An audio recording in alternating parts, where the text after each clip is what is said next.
Homage to the fundamental teacher Buddha Shakyamuni. Homage to the wisdom warrior Manjushri. Homage to all the lineage benevolent masters. The profound and subtle Dharma is rarely encountered in eons. Now we hear and follow it. May we realize the Tathagata's meaning. To liberate beings, please generate bodhicitta before teaching. Next, we will begin to discuss the renowned platform Sutra of the sixth Patriarch. Starting today, I will endeavor to provide a simple and accessible explanation for everyone present.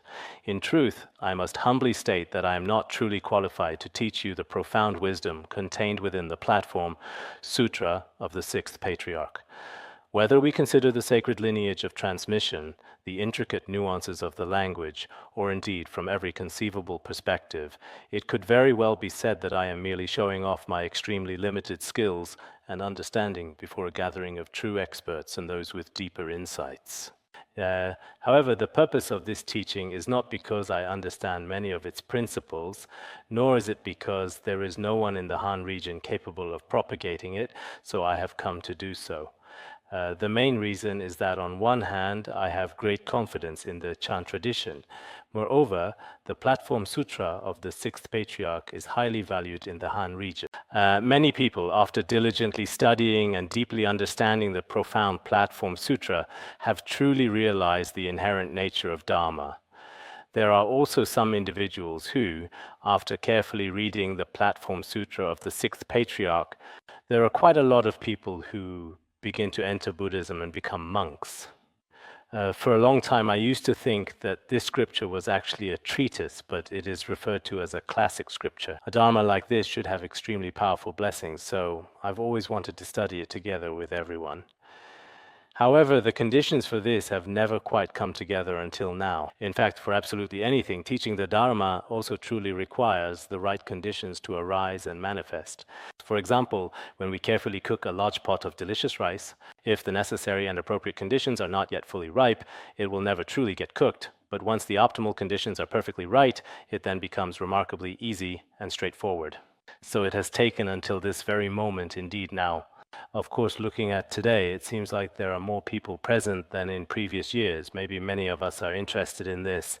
When I announced the other day that I would be teaching this profound Dharma, everyone seemed very welcoming, judging by your expressions and your attentive faces. It was truly a heartwarming sight. Looking at the situation today, whether online or among all those individuals present here, there are quite a significant number of attentive listeners.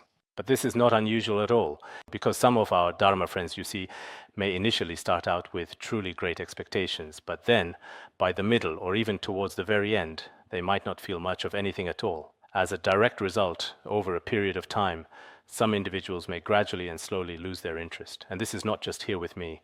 I have observed that in the past, when the Venerable Master Yin Guang was giving his profound lectures in Shanghai, on the first day the place was packed with people, absolutely extremely crowded. By the second day, not even half of the original number of attendees remained. On the third day, there were far fewer people present, and subsequently the number continued to dwindle steadily. Master Yin explained that originally people came primarily just to see the venerable old monk, not truly to seek the profound Dharma.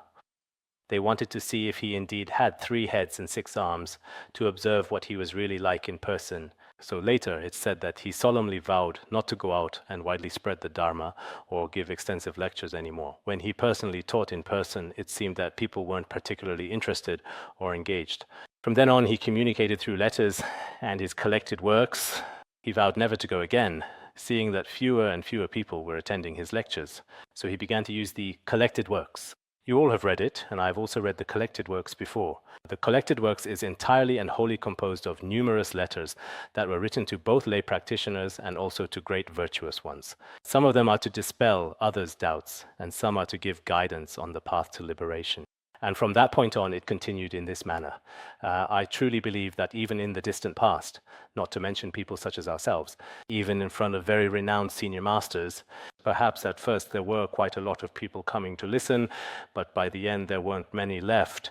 Our institute also faces this problem. At the very beginning of the year, after the Vidyadhara Dharma assembly, the classrooms for each and every class are absolutely packed with so many eager people. But as it gradually gets closer to the Dharma assembly once again, that is to say, towards the end of the year, some dedicated Dharma teachers, those with stricter rules and more rigorous teaching methods, might have a few more devoted people remaining in their classes, but many others just leave. This even happens at Vajra Demon Taming Island sometimes. There is still a noticeable difference between the beginning and the end of the year. So, as I just mentioned, many of our devoted and sincere Dharma friends today may continue to diligently listen to these profound teachings for a considerably extended period of time, or perhaps they will stay for quite a while, but eventually leave things unfinished. But that's perfectly okay, because I do not have the oral transmission of this Dharma either. For example, with some specific practices in Tibetan Buddhism, if I do not have the oral transmission, I always try not to teach them at all. This particular Dharma teaching doesn't really exist in Han Chinese regions either. There's no true transmission of lineage or instruction on the words and meaning.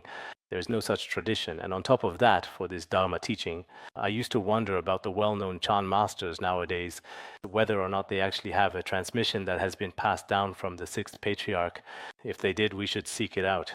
However, after thoroughly inquiring and investigating the matter, it turns out that there is basically no truly authentic or verifiable lineage to be found. Of course, even with practices for which you have the lineage, sometimes it's easy for the transmission to be interrupted, let alone practices without any lineage at all. For me, it's just a kind of faith in the sixth patriarch. I think I've mentioned this before. Many years ago, I once had a dream. It was an old monk who was the sixth patriarch. At the entrance of a cave, he gave me a copy of the Platform Sutra of the sixth patriarch. That was the dream. Later I thought about it and made a vow at that time. I got a copy of the Platform Sutra of the sixth patriarch from Hong Kong. It wasn't a copy like one of those typeset versions you see nowadays. Later, I really wanted to share it with everyone, including a few of the Dharma masters here. They should remember it quite clearly as well. But in the end, I never actually taught it. Even I myself don't consider these dreams to be real. Good dreams and bad dreams happen all the time, and it's hard to say whether they're really good or bad. Sometimes I observe my own dreams, and there are actually a lot of bad ones. It's just that I don't talk about them. Most people, when they have a good dream, even if it's just a little bit good, will start to tell everyone about it. But no matter how many bad dreams they have, they don't want to mention them in front of others. They feel quite embarrassed themselves. This happens a lot, in fact. For ordinary people, these kinds of things really aren't a big deal at all. But maybe personally, I also feel quite confident about this Dharma. I had even considered whether I should translate it into Tibetan. Later I thought there are already so many scriptures and treatises in Tibet now. Even if this is translated, there might not necessarily be many people read it. If no one reads it, and I spend a lot of time and energy on it, then it wouldn't really be entirely necessary. So eventually that initial intention gradually faded away. No matter what the circumstances, this time we are all truly learning together. When it comes to the profound subject of studying, I definitely won't be able to say anything particularly special or offer unique insights. There's a very old and wise saying in Tibet, an old dog's mouth won't spit out pure gold. So, consequently, I definitely don't have anything genuinely new or any profoundly deep teachings to offer at this moment, because there is no oral transmission for this in Tibet. Today, I originally wanted to carefully study the Platform Sutra of the sixth patriarch and felt quite confident about it, but on the first day I ended up looking at something else instead. There was once a Tibetan scholar who went to give lectures at some universities. Later, I suddenly developed faith in him and didn't look at the text. So for the first class, I didn't study it very thoroughly. Therefore, from the perspective of conditions, I definitely won't be giving a very detailed explanation. I'll just try to understand as much as I can from the literal meaning. If there are any mistakes in what I say, or if something is not explained correctly, some of you here, fellow practitioners, should have previously studied or listened to teachings from other Dharma teachers, or perhaps after reading the Platform Sutra yourselves, have already attained some realization, and so on. Perhaps even an incarnation of the sixth patriarch is truly here among us, disguised as an ordinary Buddhist friend, and we genuinely wouldn't know. So I am being rather cautious. I am simply giving everyone a straightforward, literal, and very clear explanation. In fact, as everyone undoubtedly knows, this profound teaching is a very famous and significant treatise in Chan Buddhism. For us later students, it is truly necessary to study such a treatise. No matter whether you study Vajrayana, Mahayana, or any other school nowadays, practicing Chan meditation is truly extremely important. I often indeed think to myself, no matter what kind of person you are in this modern world, if in our daily lives, and I'm not even talking about future lives, but specifically just in this present life, if we genuinely lack some profound realization or understanding derived from the Dharma, then truly in our lives, when we encounter all kinds of difficulties, suffering, and many things we cannot face, if you have some understanding of the Dharma, whether it's from the Mahayana or Vajrayana tradition, if you have some genuine experience in any aspect, not to mention truly great enlightenment, even just a little bit of profound realization, it is indeed especially necessary and profoundly beneficial in our daily lives. No matter in what particular aspect or situation you choose to apply its wisdom, whether you find yourself grappling with physical illness or experiencing a challenging and difficult bad mood, or when you encounter all sorts of complex and varied things and circumstances in your life and so on and so forth, studying the profound Dharma is therefore extremely important and truly essential now. Especially Chan Buddhism, which is a profound and ancient tradition, not only for us devoted Buddhists, but as you may have frequently heard and observed in contemporary times, even American astronauts going into space, because going to space requires a lot of time. Without proper psychological training, they are very prone to loneliness and isolation. And in the end, such experiments or research are likely to fail. So now, currently, in the scientific community, they widely use these specific Buddhist meditation practices. And before they even go into outer space, they truly have to meditate for quite a very long period of time. Only when their minds truly reach a certain level of stability and flexibility do they then finally begin their actual flight. There are indeed such cases, and this particular situation is also profoundly true. So it is not just simply that you are a genuine seeker of true liberation, just like ordinary people in the world, including many places in today's society, whether it's so-called Chan, Zen culture, tea culture, or even corporate culture. Nowadays, many busy business people also combine their demanding work with dedicated meditation practice. Many large commercial enterprises, including some prominent insurance companies and other similar organizations, nowadays people everywhere are practicing meditation. Why is that? Because people today are indeed experiencing an especially heightened sense of restlessness and are often under considerable and pervasive pressure. If there isn't an effective method to truly calm and deeply purify the mind, to gently bring it to a state of profound stillness, they simply can't cope. In such a fast-paced life nowadays, with so much pressure and competition, there's no way to handle it. That's why, by relying on some of the ideas and blessings from the Platform Sutra of the Sixth Patriarch, it's truly necessary for both practitioners and non-practitioners to really understand them. Moreover, the Platform Sutra of the Sixth Patriarch today is not just Buddhist thought.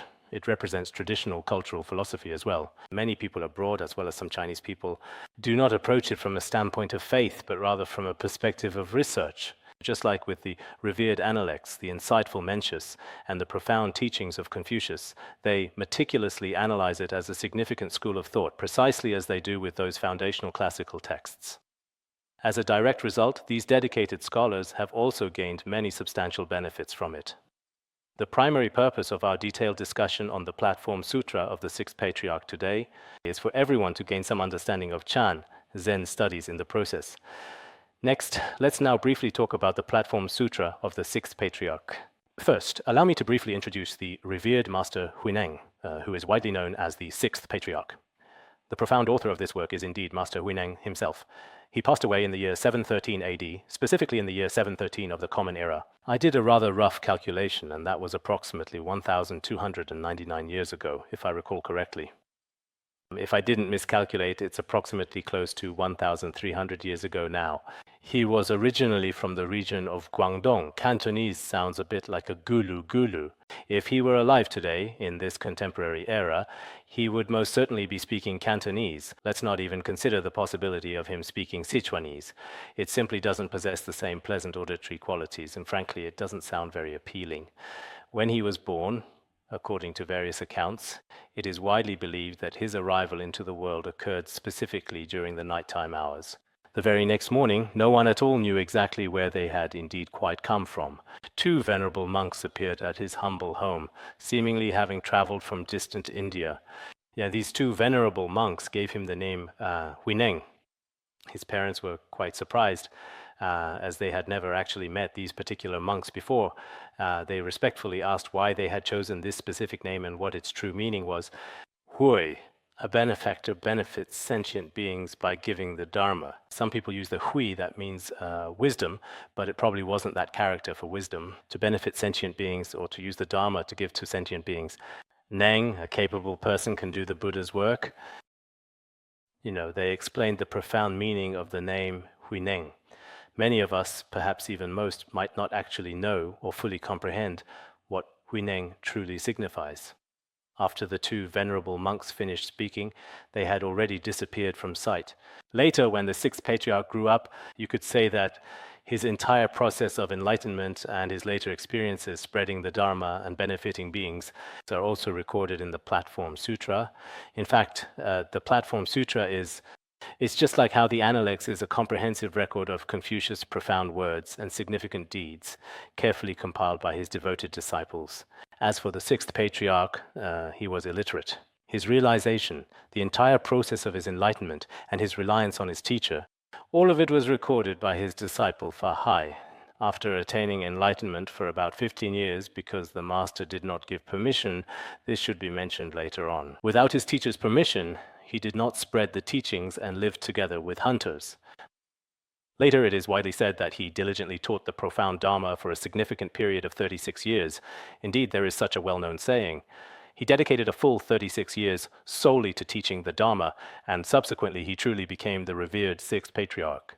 Within the esteemed Chan tradition, the first patriarch of Chan should actually be Venerable Mahakashyapa, who passed it on to Bodhidharma. Bodhidharma is considered the 28th patriarch of Chan. Originally, the true philosophy of Chan was Indian in origin. Later, this profound teaching was gradually passed down through a revered lineage. After the Venerable Bodhidharma arrived in Han region, he meticulously passed it on to Huike. Subsequently, Huike, with great wisdom, passed it to Senkan. Then Senkan entrusted the teachings to Daioxin, and Daioxin carefully transmitted it to Hongren. This is precisely how it reached the fifth patriarch. Up until the sixth patriarch, all their Dharma transmissions were done by passing on the robe and bowl. In the past, in Tibetan Buddhism as well, there were some individual masters who also had so-called robes and bowls, or Vajra bells and so on, which they passed down to their main lineage disciples. There were cases like this as well. Speaking of the entire Chan lineage, in the rich history of Chinese Buddhism, it is indeed quite different from other lineages.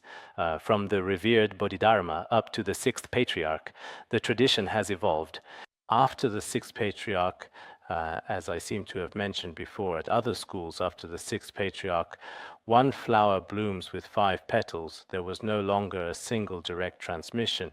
The entire Chan tradition split into 5 schools, such as the Fayan school, which is still quite prominent today in places like Thailand and Korea. This particular lineage stands as the very first among the 5 significant Chan lineages. Following this, the second prominent lineage is known as the Yunmen school, which has now established a notable presence in some Western countries. The Yunmen school in particular has become quite popular and has been widely transmitted to these specific regions. And then there's the Rinzai school, which we often mention, and it is also prominently found in those areas. In Europe, North America, and so on, the Soto and Rinzai schools are relatively popular. In Han region and Japan, especially in Japan, these schools are particularly flourishing. I have heard about it, but I have not looked into it in great detail myself. It should definitely exist within historical records.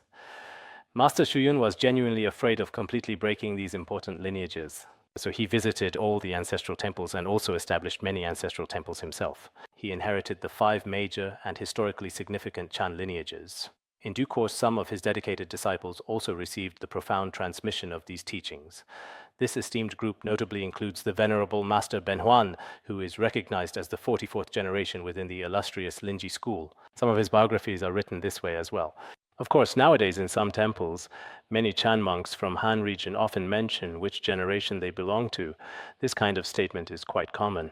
But in reality, the way these lineages have been passed down is quite varied. Just like the living Buddhas in Tibet, Some are genuinely authentic, while others, unfortunately, have all sorts of different and complex situations. I'm not entirely sure about all of them, but regardless, the entire Chan Zen tradition spiritual lineage is indeed like this. Up to this present moment, in many ancient and revered Chan temples and tranquil meditation halls, the practice of Chanchi and various traditional cultivation methods are still observed in a very exceptional manner. Although some of these practices may not have a direct lineage from authentic Chan Buddhism, many of them, through their later historical developments and adaptations, such as the so-called cultural Chan or some of the current academic Chan studies, since nowadays many contemporary scholars also actively promote Chan through their rigorous academic research. They spread it in this effective way, helping people with very scattered and restless minds to gradually attain inner purity, mental stability, and so on. Such beneficial phenomena are also quite common nowadays. Indeed, the entire lineage of Chan Buddhism has been faithfully passed down in this way. After the sixth patriarch passed away, as is widely known and documented throughout the rich tapestry of Chinese history, the singular, exceptionally famous, miraculously undamaged, and longest preserved flesh body Bodhisattva is presently enshrined and revered at Nanhua Temple, which is located in the city of Shaoguan. I have also been there before to make aspirations at that place. There are also the preserved flesh bodies of several other great masters located nearby. In fact, it is widely said that this particular flesh body possesses many truly rare and unique features. During the tumultuous period of the Cultural Revolution, many zealous Red Guards actively tried to destroy it. Some curious Red Guards genuinely wondered whether it was truly a flesh body, or perhaps just a cleverly crafted wax figure or something else entirely. Driven by their suspicions, they then started to forcefully open it from the chest area with a hammer and sharp nails. When they meticulously opened it, all the delicate internal organs inside were miraculously and completely intact. Afterwards, they were utterly terrified and immediately ran away, and it has remained mysteriously undisturbed in that exact same way until this very moment. Of course, when carefully looking at some ancient and detailed historical records, there have been many different kinds of people who have come to this flesh body.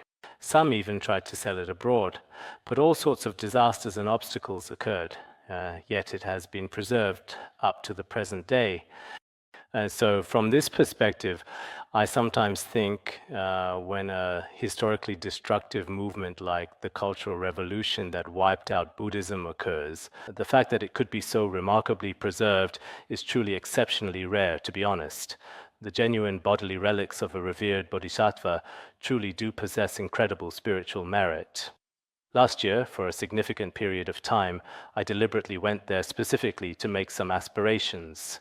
This included reciting the Samantabhadra's aspiration to noble deeds, the Great Perfection aspiration prayer, and so on. During the process of making these aspirations within my own thoughts and discriminations, I felt it was very extraordinary, and indeed, it genuinely inspired a profound and sincere faith.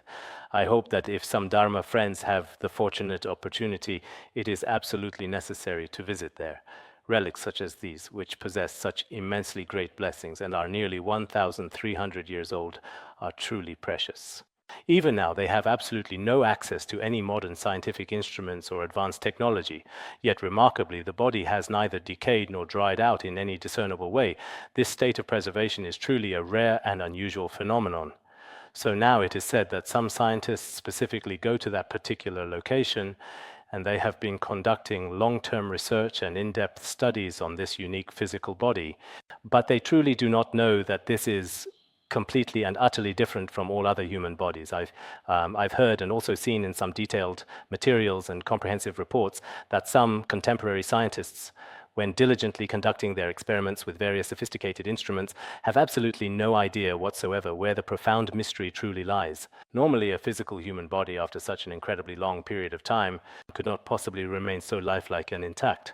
Moreover, after the passage of more than 1,000 years, it is highly probable that many of the delicate and intricate parts inside of any other human body would have inevitably turned completely and utterly to dust and disintegrated in the end. on these profound and significant matters, perhaps when we Buddhists speak about them ourselves. Some may think that Buddhists are just praising themselves, but in reality, in some cases, if we look at it from a fair perspective, we have to admit that there must be a very rare and extraordinary kind of blessing power involved, a profound spiritual influence.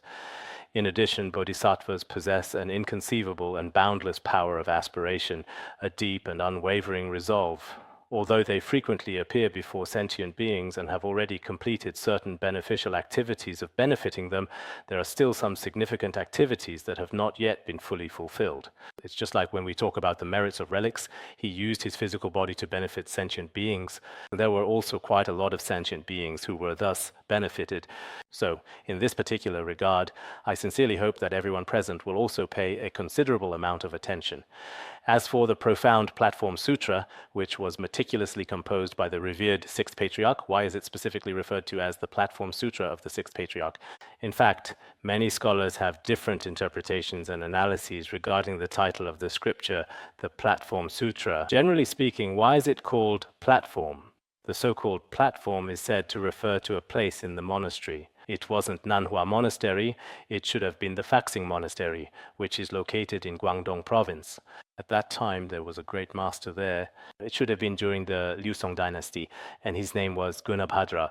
Master Gunabhadra specially built a precepts platform there and erected a stone stele on which it was inscribed, "In the future, a living bodhisattva will come to this precepts platform to receive the precepts." There was indeed such an ancient and significant prophecy. Later, it seems, there emerged another highly respected great master named Master Zhiyao. He also carefully planted a sacred Bodhi tree at that very same place. At that important time, it was also clearly prophesied that in the future, a truly living bodhisattva would come here to widely propagate the supreme Dharma and liberate countless sentient beings. He received such a prediction.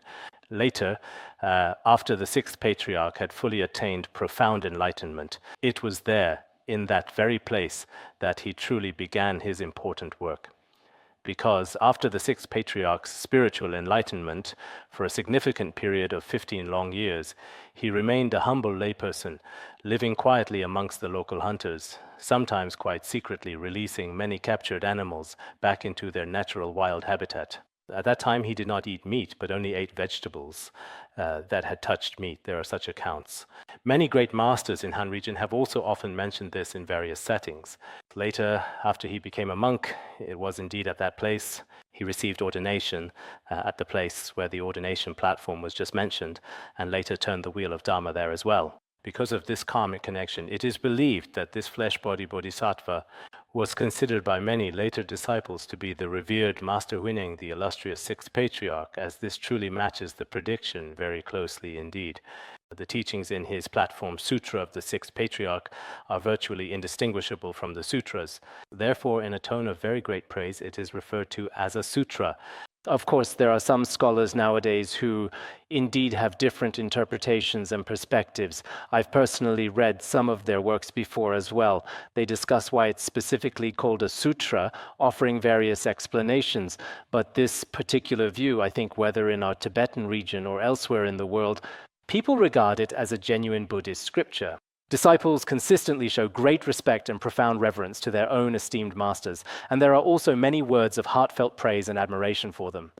Therefore, naming it the Platform Sutra is entirely appropriate, so there is absolutely no contradiction or inconsistency here at all. Actually, aside from the Platform Sutra, nowadays there are also many people, including those residing in Thailand and various other places around the globe, who refer to the treatises of some great masters as sutras as well. Such phenomena do exist. So I think there are various ways of naming the Platform Sutra of the Sixth Patriarch. Some call it the Platform Sutra of the Sixth Patriarch, some call it the Platform Sutra of the Great Master Sixth Patriarch, and some call it the Dharma Treasure Platform Sutra of the Sixth Patriarch. There are even longer names and different names as well. In any case, I think they are not contradictory. So that's why it's called the Platform Sutra. It should be because at the ordination platform there was such a prophecy or confirmation given. Actually, it's not just the sixth patriarch. For example, when we talk about our precious guru in some terma, hidden treasure texts, there are certain prophecies or confirmations. When Padmasambhava made prophecies for all sentient beings in the entire degenerate age to come, when there are such prophecies, some Han Chinese disciples have said, why is it that in Tibet there are so many prophecies, this prophecy, that prophecy? When you read the biography of a great master, there are always prophecies here and prophecies there. How could this be? In the Han region, we don't have this. That's what they said at the time. But in reality, in the Han region as well, there are biographies of some eminent monks and great masters, which we have also cited before. For example, when teaching the way of the Bodhisattva. There are many prophecies concerning great masters native to the Han region. There are also prophecies about what kind of great masters will appear in certain places in the future. Such situations do exist as well. Some Indian monks and eminent Indian masters have also made prophecies. This even includes the profound recognition of certain special children. I think just at this very moment, these two distinguished Indian individuals, these two revered monks who were present there right after the child was born, gave a kind of recognition to him. This kind of recognition is similar to the identification of reincarnated lamas in Tibet. Some are also recognized in this way.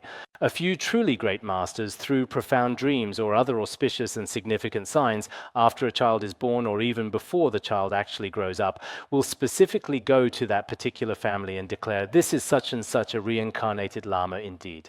We also shouldn't develop wrong views about all of this, because in this day and age, it seems people are especially fond of criticizing others, myself included. I often find myself repenting for this as well, quite frequently. Especially for those who have studied texts like the Pramana and the Madhyamaka. They might find this biography unreasonable, or that introduction unreasonable. If we keep criticizing others like this, it could actually seriously harm our own personal faith and true wisdom. Indeed, sometimes we might genuinely imagine, could it really be such an extraordinary coincidence? Could it truly be like that? But in actual reality, it truly is indeed the case.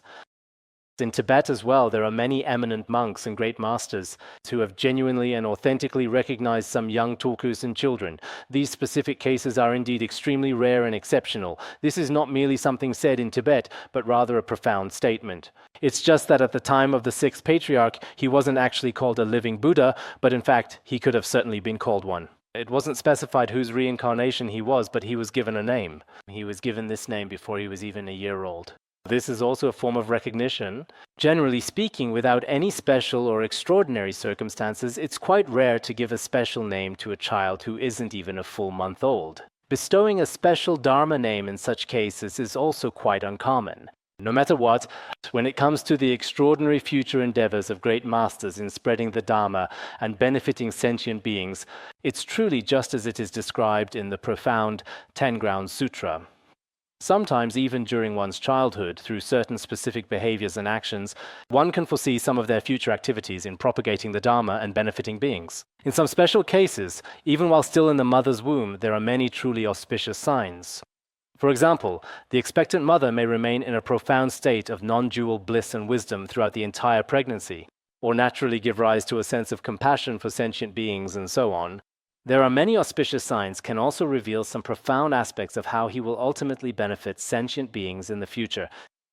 I think now we should understand the general relationship between the revered Platform Sutra of the sixth patriarch and its author, the sixth patriarch himself. Today we also need to learn a bit about the Platform Sutra of the sixth patriarch. Actually, I must admit that I don't know a great deal about the profound teachings contained within the Platform Sutra of the sixth patriarch. It's just like when we previously discussed the revered Diamond Sutra and the compassionate Amitabha Sutra, as I mentioned to everyone before. There are indeed quite numerous different versions of the renowned Platform Sutra of the sixth patriarch, an important Buddhist text. The very first one is the Dunhuang version. As everyone knows, there are many invaluable manuscript libraries in the ancient and culturally rich region of Dunhuang, Gansu. It is a well-established fact that there are two primary versions of the renowned Dunhuang manuscript collection. One of them, an exceptionally high quality and significant historical value version at the time, was subsequently acquired and transported to England by the British. It ultimately ended up in the prestigious British Museum, where it remains a significant part of their extensive collection today. Later, some individuals made copies based on the museum's version. Now, it is included in Japan's Taisho Shinshu Daizokyo. This is the Dunhuang version. Later on, some Chinese scholars said that in a museum in Dunhuang County, a Dunhuang manuscript was also discovered. Some copies of this Dunhuang manuscript have been reproduced and can now be found in other places as well. This is another version of the Dunhuang manuscript.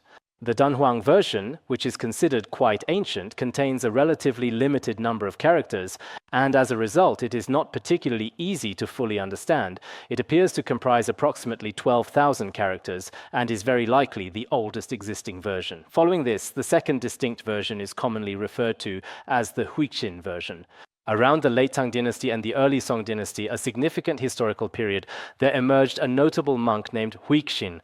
He subsequently undertook the important task of compiling a more complete and relatively reliable version of the revered Platform Sutra. It is widely understood that this particular version of the Platform Sutra is currently preserved and safeguarded at the ancient Xingsheng Temple in Japan. Consequently, people often refer to it as the Xingsheng Temple version, and it is also commonly known as the Japanese version, highlighting its current location and custodianship. So one became known as the British version and the other as the Japanese version.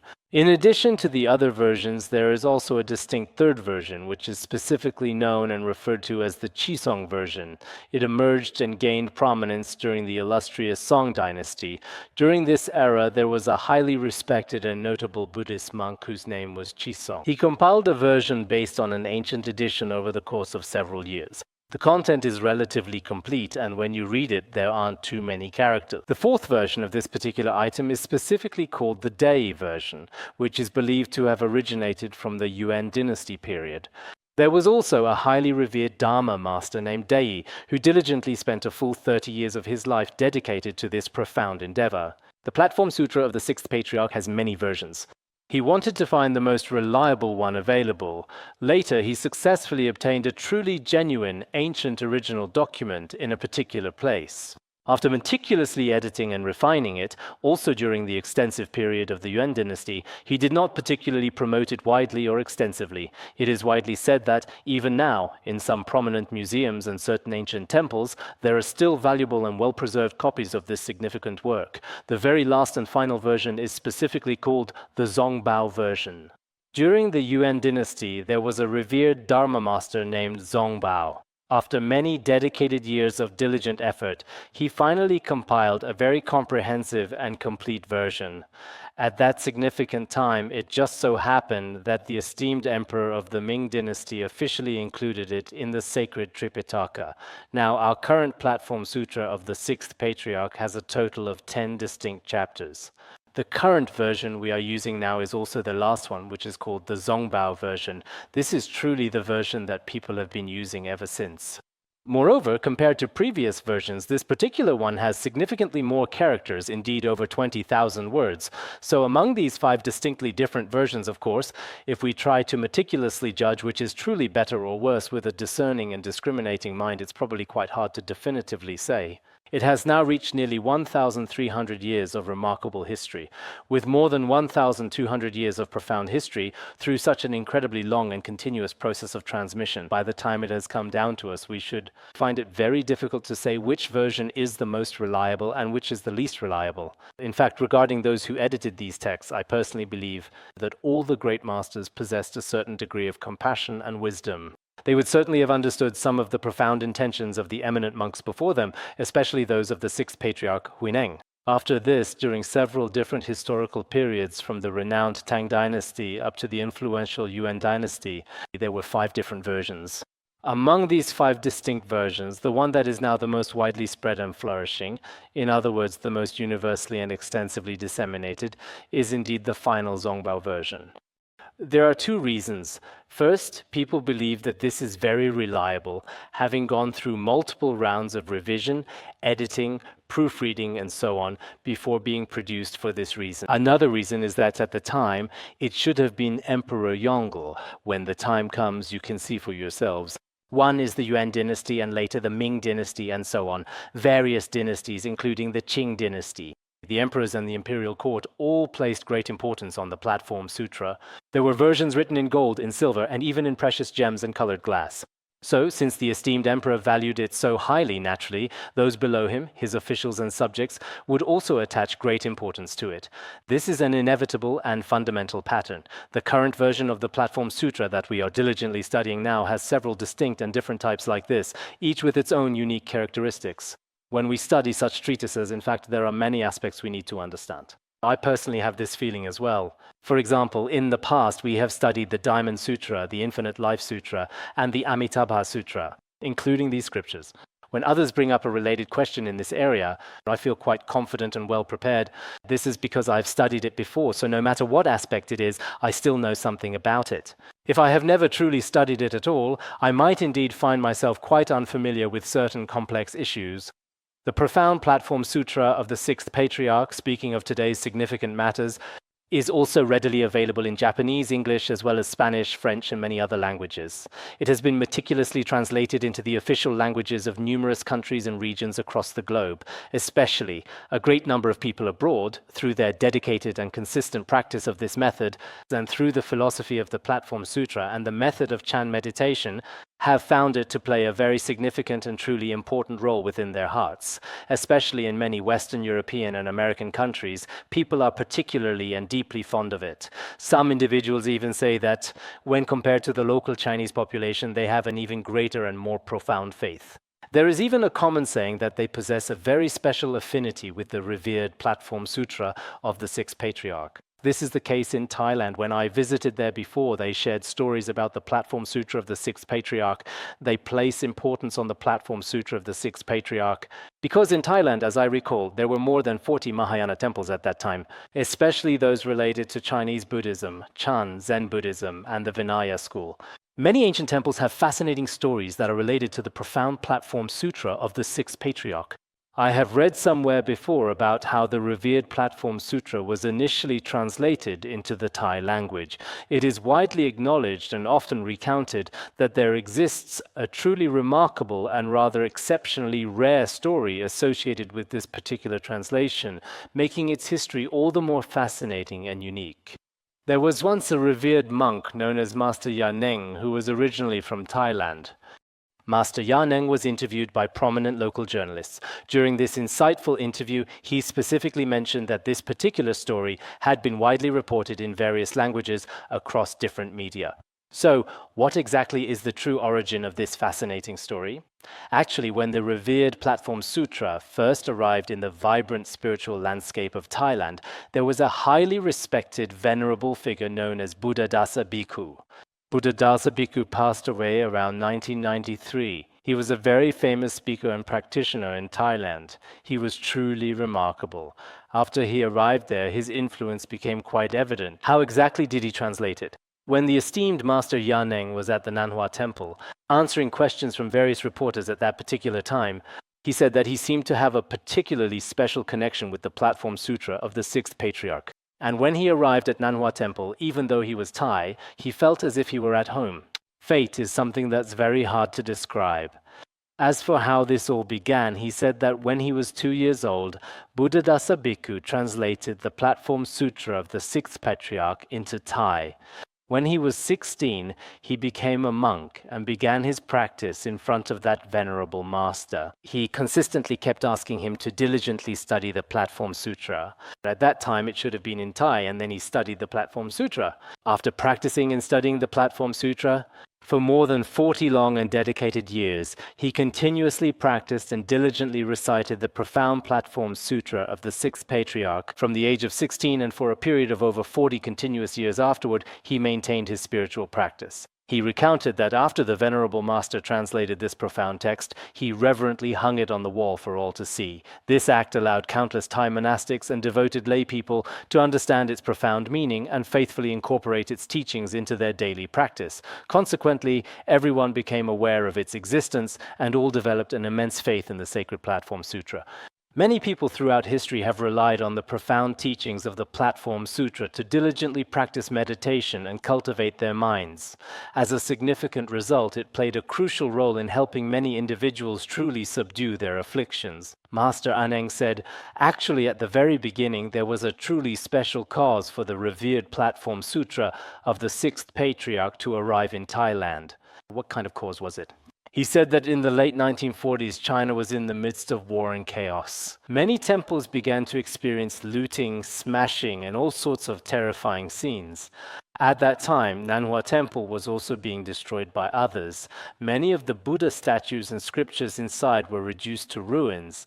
At that time, a Thai-Chinese expatriate happened to be there. He personally helped them, because during the preceding chaos of the devastating war, there were already numerous broken fragments and scattered debris everywhere. He meticulously had them clean everything up, and while he was actively helping them with the extensive cleanup process, under the knees of the sixth patriarch's mummified body, there was a copy of the Platform Sutra.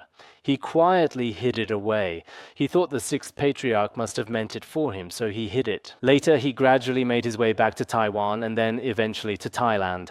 This significant Platform Sutra, the sacred Dharma text that was just obtained from directly under the knees of the sixth patriarch's mummified body, he respectfully offered it to the Venerable Buddhadasa. After the Venerable Buddhadasa carefully read it, perhaps he understood the Chinese language himself, or maybe he had someone else help him with the translation. It's not very clear from the historical records. When Venerable Anand spoke about it, he didn't really go into detail. After reading it, he felt that the Platform Sutra was excellent, so he translated it, thereby creating the very first Thai version.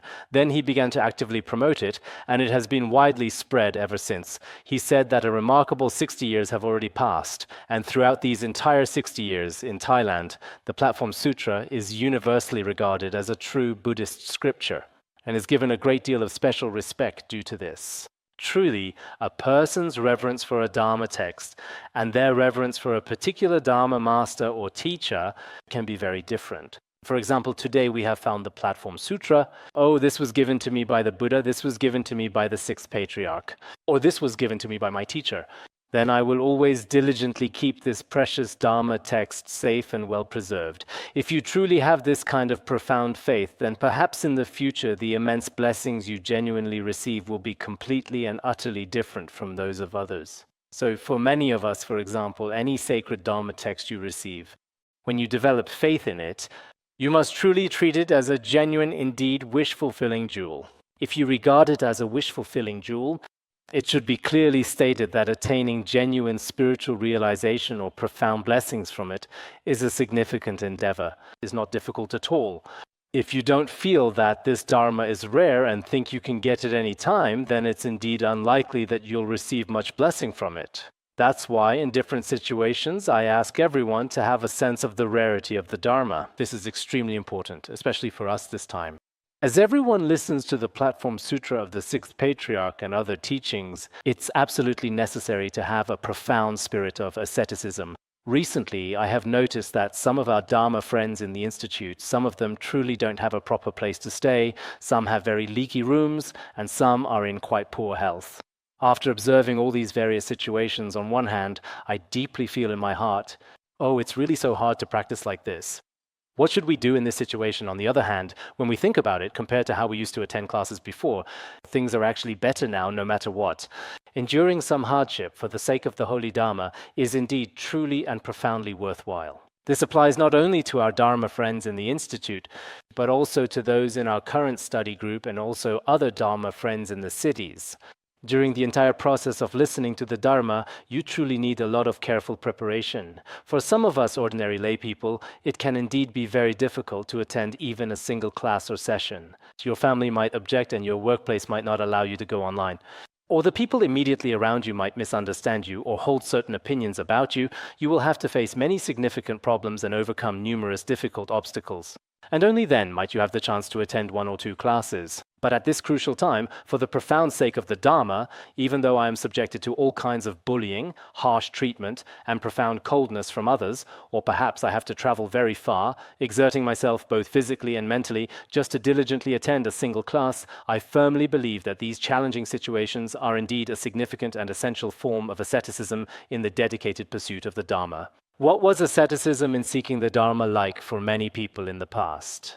It meant going up into the mountains with nothing to eat or drink. Many people experienced this. We read stories about great masters or the story of Tang monks' journey to fetch the scriptures.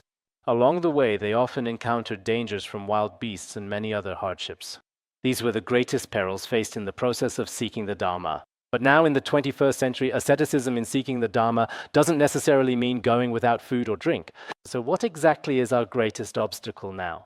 It's truly having to face the dazzling, ever-changing and complex world of society. Some young people originally had a strong aspiration to seek the Dharma, but then many various sorts of difficult afflictions can arise. Whether it's troubles related to the opposite sex or desires for material things, or afflictions of anger and hatred, many kinds of troubles appear. Facing these challenges may actually be even harder than going without food or drink.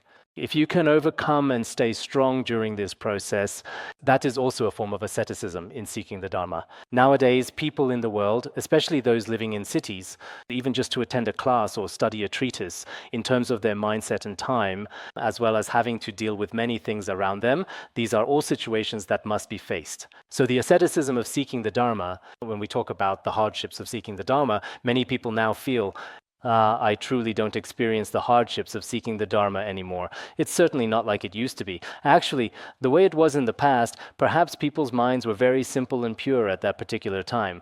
In those days, if you got even a little bit of food, sometimes I think about how His Holiness the Wish-Fulfilling Jewel went to Sershul to study. When reading that biography, on one hand, it describes how people were very pure back then. Maybe hunger and cold were difficult to endure.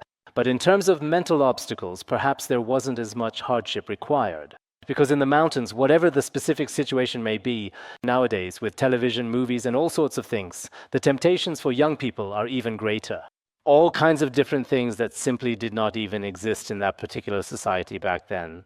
In a mountain valley, you would see your teacher and the companions around you. Generally speaking, it was easier to face things, but in today's society, that's really not the case.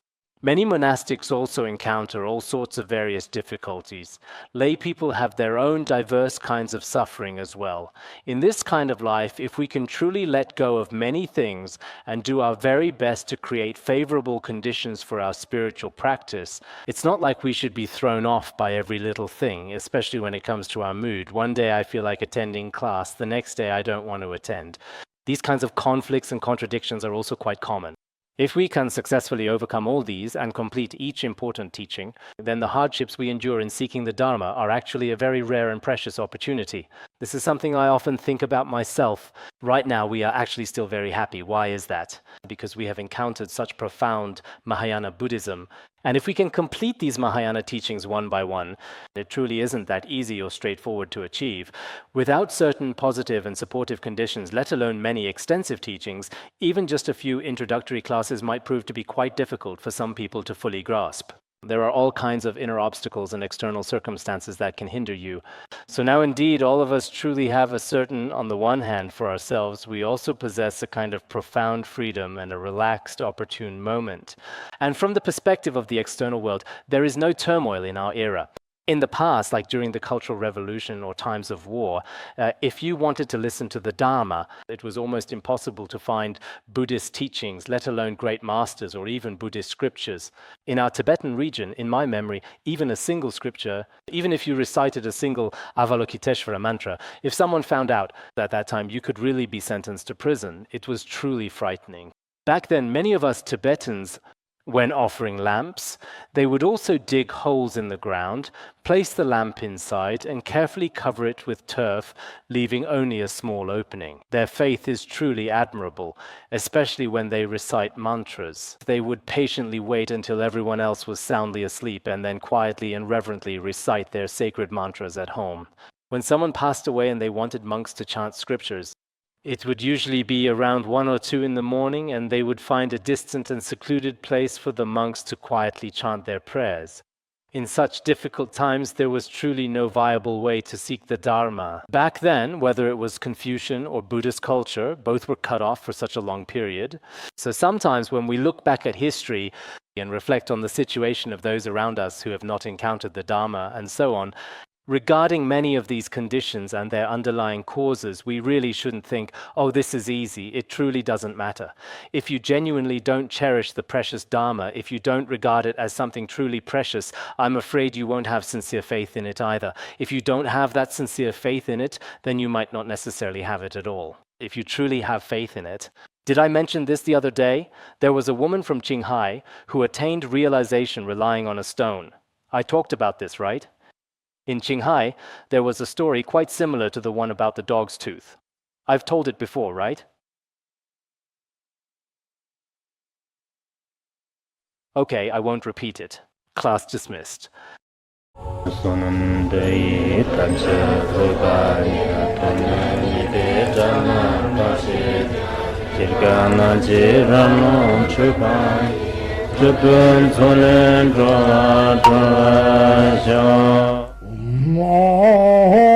Bandara Badma Sodargye Bandara Badma Sodargye Bandara Badma Sodargye